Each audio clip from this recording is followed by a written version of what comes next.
The Borders Vintage Car Club was formed in 1971 when about 12 cars came up from Newcastle and met up with some enthusiasts from the Borders region at Mellestane House.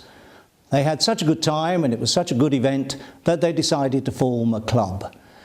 The club now has over 200 members and from all walks of life and all sorts of cars, veteran, vintage and classic.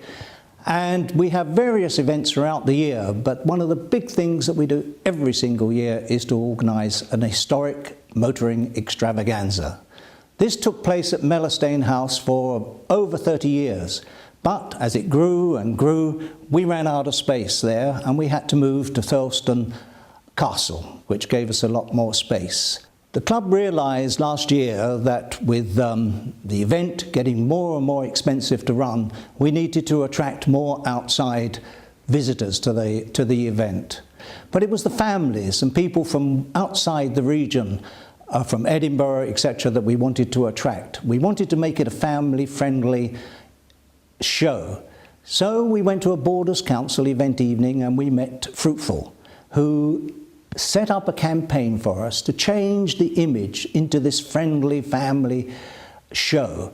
They came up with a car that's named Vinty. We have our own website, we are on Facebook, we're on Twitter, and we changed the whole image of the event. Fruitful did a super job and we increased our numbers coming to the show by about 12% last year. So that was absolutely fantastic. This year we will be celebrating our 40th anniversary, so it's going to be a very special event for us on the 10th of June at Thurleston Castle. We found the very first car that was on the roads of Scotland. It's a Panhard car of 1895, and we've got lots of other activities for the whole family and for the car enthusiast. I hope you can come along and join us.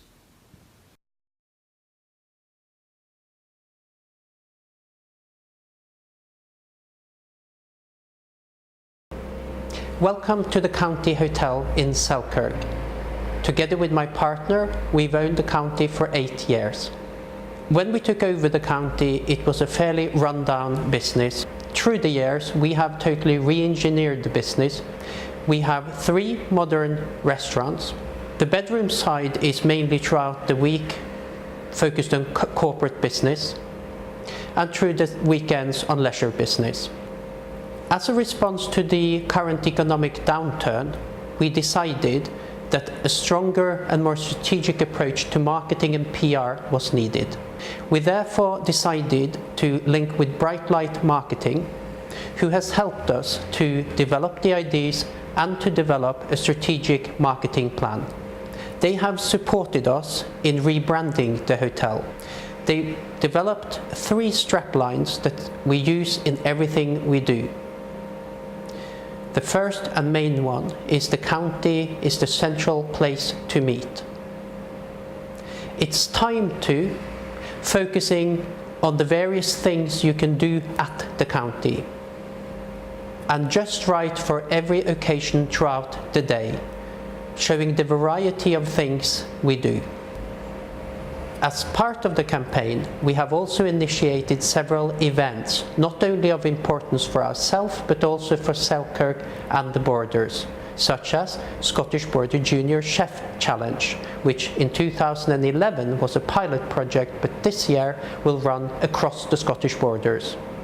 And a new project From Plant to Plate, where we, together with Philip Hock Gardens, will have chefs doing cookery demonstrations in the gardens based on produce from the gardens.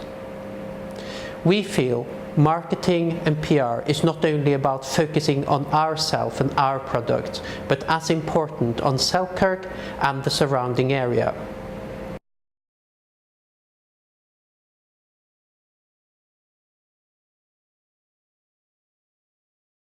The Border Mill is a small-scale fibre processing mill based in Coldstream. We process mainly alpaca, both from our own herd and other alpaca owners across Scotland and elsewhere in the UK, even across to France and Ireland. We've had customers recently. We set up the mill when we realised that there was nowhere in Scotland, or even within a 250-mile radius of the borders, where we could have alpaca fleece processed. We also then found that a lot of alpaca owners in Scotland and the north of England were doing nothing at all with their fleece or sending it down to Cornwall or Lincolnshire to have it processed. We provide a range of services, including processing fleece to yarn and to textiles. We're also buying fleece from some alpaca owners across Scotland and making this up into hand-dyed, hand-woven luxury textiles, which we'll shortly be offering for sale in our online shop. Our marketing campaign was created from scratch within the last year. It is aimed directly at alpaca owners and breeders both in the UK and abroad, particularly the illustrations which we had specially commissioned for the literature and the website. Our marketing campaign has helped us to establish our company in the Scottish borders and in the UK. We are developing a strong customer base both in the UK and abroad and intend to develop a unique Scottish alpaca brand.